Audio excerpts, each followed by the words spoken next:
Hai, Assalamualaikum.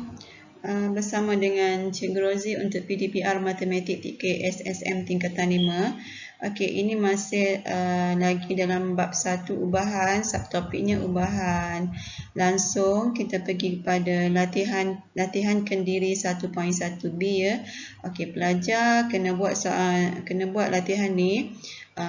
Cikgu akan terangkan soalan dan juga jawapan, boleh salin tapi kena cuba fahamkan ya.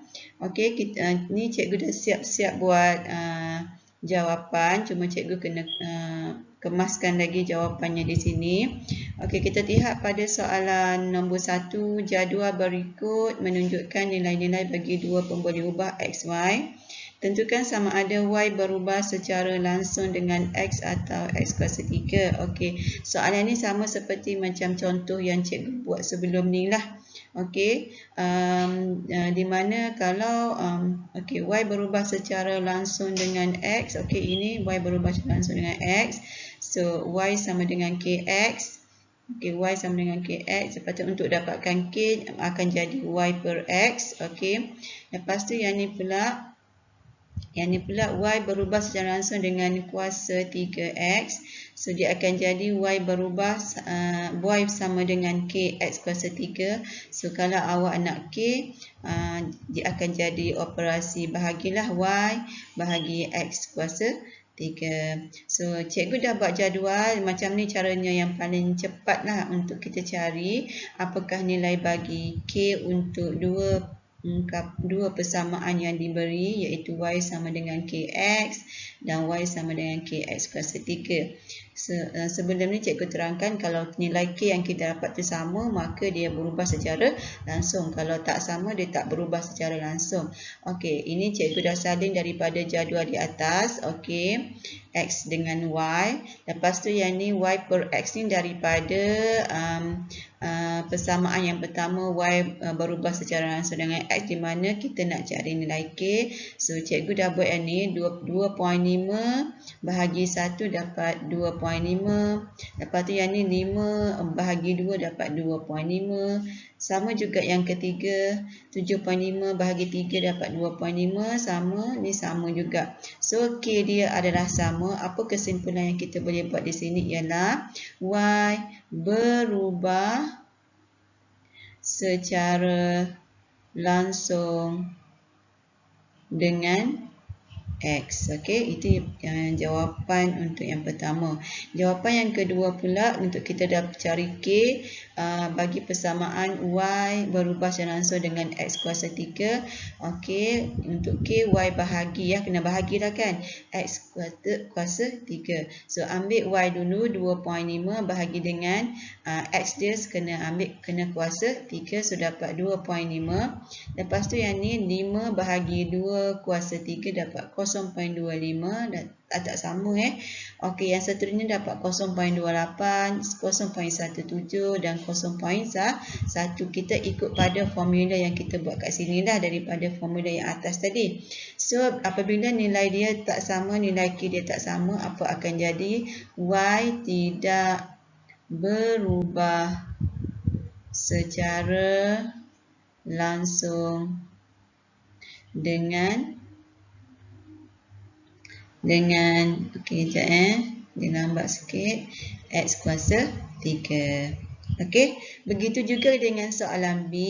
Soalan B, y berubah secara langsung dengan x. Okey, k dia y per x. Yang ni y berubah secara langsung dengan punca kuasa 2x. So, untuk k, y bahagi dengan punca kuasa x. Okey, jadi kat sini sama juga dengan A tadi. Cikgu dah buat y per x. Untuk k, untuk cari nilai k, y bahagi dengan punca kuasa x untuk cari nilai k dah. Okey, so kat sini kalau y per x, cikgu ambil y bahagi 0.6 bahagi 4, 0.9 bahagi 4 ni bahagi. So, untuk yang ini cikgu dapat 0.15, 0.1, 0.06, 0.05 dan 0.04. Apa jawapannya? Nilai k tak sama. Okey, so dia akan jadi y tidak berubah. Sebab apa? Nilai k dia tak sama. Tidak berubah secara langsung dengan X. Okey. So untuk yang kedua pula dia ada punca kuasa Y bahagi dengan punca kuasa X. So cikgu dah ambil 0.6 bahagi dengan punca kuasa 4 dapat 0.3 0.3 0.3 0.3 0.3. Apa tu 0.3? 0.3 itu ialah K. Jadi apa jawapan dia? Y berubah sebab K dia adalah sama secara langsung dengan apa? Punca kuasa X. Okey, itu soalan nombor 1. Kita pergi soalan nombor 2 di mana kita kena lukis graf nak tentukan dia berubah secara langsung ataupun tidak. Boleh juga menggunakan graf. Tadi kita soalan 1 kita guna jadual. Jadual lah. Yang ni kita boleh guna kaedah graf. Okey, cumanya kalau untuk guna kaedah graf ni dia akan bagi jadual lah. Okey. Kita tengok pada soalan, jadual di sebelah menunjukkan jisim XX, XG, okey, dengan pemanjangan spring P dengan melukis graf P melawan X ditentukan sama ada P berubah secara langsung dengan X ataupun tidak. So jadi kat sini yang bahagian paksi X ni ialah X yang jadual yang cikgu buat kat sini ni X, okey. Lepas tu yang Y ni pula untuk Y yang bawah ni lah, yang pemanjangan spring tu, okey. Jadi kat sini cikgu pun plot yang pertama ialah 5 1. Okey, ni 5, ni 1. Cikgu buat skala sendiri. Okey, sebab dia dah siap bagi graf. Kalau cikgu buat 1 2 3 4 5 6 tak cukup. Okey, cikgu buat 2 4 6, okey. Jadi kat sini cikgu plot 5 1 5 1 plot 10 2 plot 15 3 plot 25. Okey, 25 5. Ni 5 5 kita plot kat sini.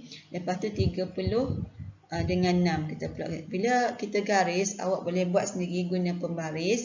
Bila kita garis, kalau kita panjangkan lagi dia akan sentuh pada asalan. Ni asalan asalan. Jadi apabila garis tu dia sentuh asalan, apa akan jadi? Jawapannya ialah X berubah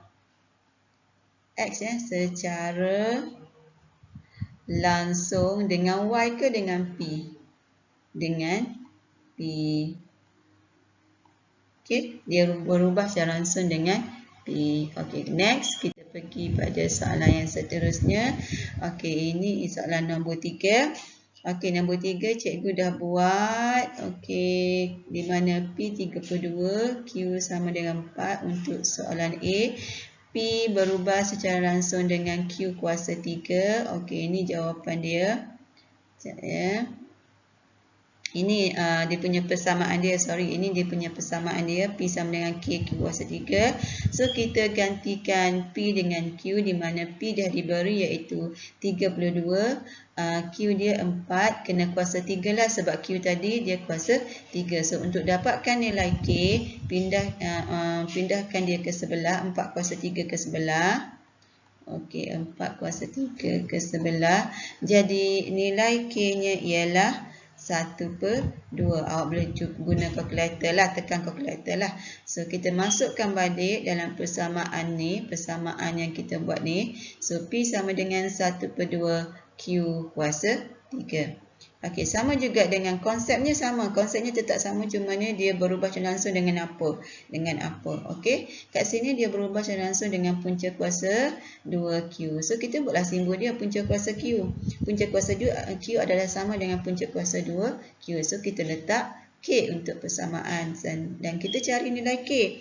Okey, dan kita guna untuk P 32, untuk Q 4. Kita gantilah 4 ni kena punca kuasa lah, kita ikut persamaan yang dia bagi. So 32 sama dengan punca kuasa 4 dapat 2.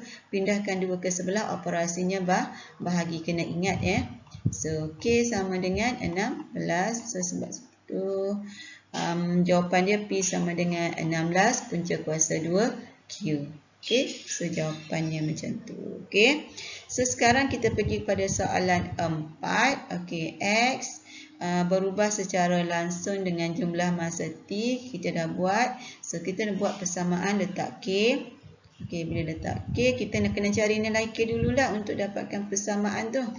nilai K dulu di mana 112 ni X, 14 ni ialah T. So kita gantilah. Ganti. So bila kita ganti, kita dapatkan nilai K. 14 ni kena pindah sebelah jadi operasi bahagi.